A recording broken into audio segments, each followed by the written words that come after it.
hating on him, I'm blocking you. That's the Bog Live. And it's got two pictures of him there. Confirming that there's certainly no animosity between the two actors, Jovian Wade spoke to Flickering Myths E.G. Moreno yesterday, during which he was full of praise for his cybernetic brother from a box. I haven't actually had the fortune of meeting Ray yet in person, but we've been spoken online, some even recently on Twitter.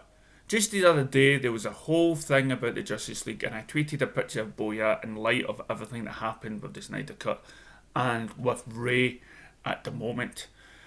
That blew up a lot of fans, a lot of conversations where Ray had to come out and say that he was there for his fellow cyborg. Oh yeah, we've had conversations online and shown for support for another. It's a privilege that there's two of us. He's doing great work in the DCU.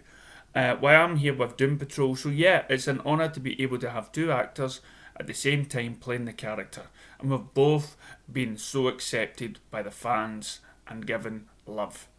It's also testament to how different those interpretations of the characters are. There's room for both. People are enjoying both, and they're seeing elements in Doom Patrol that they didn't see in Justice League. Yeah, it's great. Ray is great. He's a great guy, and nothing but love for him. He's paved the way for live action Vic Stone. Be sure. Now, that's what I'm trying to say. There can be so many variations of a character. There can be so many variations of Batman, Superman, Wonder Woman, whatnot. It's your... I mean, right now, as I said, they're already talking about another sort of Gotham type show. When there's tweets, oh, maybe they'll get this right and something. For me, it's been right. You know, it's their interpretation of Gotham.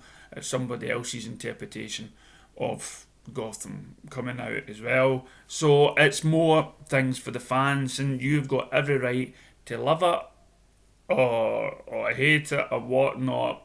But it's just be mindful that there are fans out there that love it, and you should respect their love because it's all DC and people are loving it. And with these two cyborg people out, it's not that any one of them is stealing the other person's thunder. It's like, yeah, you're making Cyborg go into the homes and making him a well-known character than he was before. So it's great to see they two guys sticking up for each other. Other comic book news. We may have thought we've seen the last of Green Arrow, but Stark Arrow confirms the original Green Arrow exists on her Earth. DC Stark Arrow Season 1, I'm not going to read this because I've noticed the spoilers. Season 1 episode, and I've not seen Stark Arrow. Confirmed that Green Arrow exists in the new Arrowverse, Earth 2. Well, he isn't referred to by his codename or as Oliver Queen. A photo from Pat Dugan's past clearly depicts a figure clad in the original Green Arrow costume from the golden age of American comics, as well as his sidekick Speedy. Green Arrow first appeared in More Fun Comics in 73 November 41, but several issues would pass before he would be given a formal origin story in More Fun Comics 89. Originally, Oliver Queen was closer to Indiana Jones, Robinson Crusoe being an archaeologist, and for other, I'm not even going to say that, whose area of expertise was Native American cultures. An avid archer and hunter trained in the same techniques by the peoples he studied. Queen was waylaid by Tomb Raiders while an archaeological dig in a remote region known as the Lost. I'm lost right now. Mesa teaming with Roy Harper, a boy whose family had been killed during a plane crash that left him stranded on the Lost Mesa. Queen was able to defeat the criminals. Queen later adopted Harper, and the two decided to keep fighting crime as the Green Arrow. So that's basically good news. There is a possibility, and as I say, I would love to be Green Arrow, and it's not saying that it's going to be Stephen Amell. He's finished with the character. I've still to see the last few episodes of the final season, but again, for me, it was a good interpretation, but there's a lot of Green Arrow that was missing from the TV show. You know, even as I said, Black Canary wasn't his girlfriend in that, so it's something else that they could fix. And it was very much like Bruce Wayne at the start. It's a sort of, I don't know, there was kind of a very much Bruce Wayne sort of attitude there. And to be honest, he was in the comics that I've been reading anyway. He's a bit of a, and that wasn't portrayed in the show. You know, yeah, he made mistakes and everything else, but he was still. He's meant to be headstrong and full of himself and everything else. So there's so many things to aspects of Green Arrow that are still to be seen. So what do you think that's happening in... before I forget, we've just been released full Justice Con schedule released.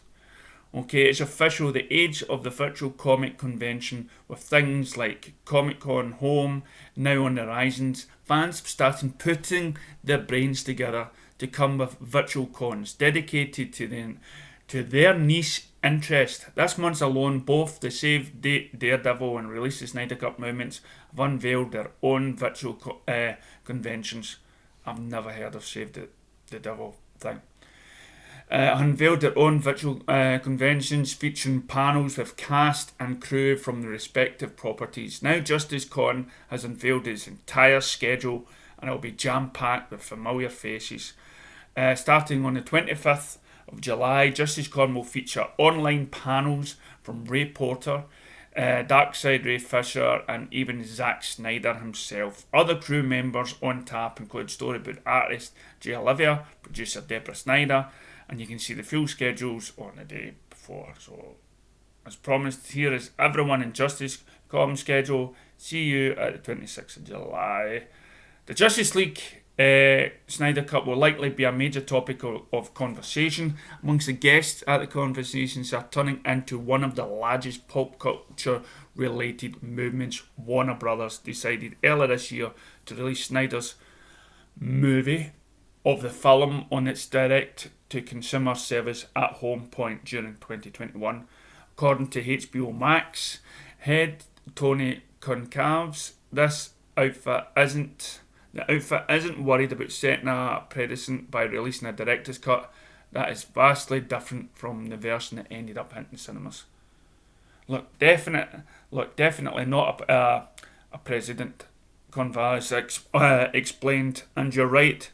There's different types of fandoms. There's the fandom you just described, and then there's other fandoms. My reference to the fandoms is the fact that we're in a space where consumers are allowed consumers' guides, and we absolutely have to listen as an industry. I had a boss that once said, industry and consumers aren't always aligned, but consumers do tend to win.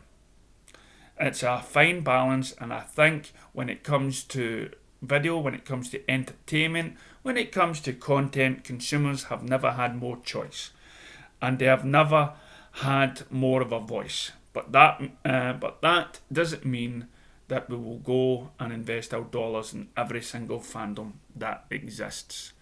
So I'll leave a wee link in the description down below. Let us know, are you going to be taking part in this convention? Are you going to it, or is it online streaming? Let us know what's happening. Is it an online? Yeah, I don't know. Maybe there's no convention at all. Maybe it's just an online sort of backseat cinema. But let us know in the comments. Also, what do you think about the TV shows, about having so many different variations of the one character? Again, let us know. Maybe there's something that you want me to discuss next time. Let us know. Comments below. Thank you.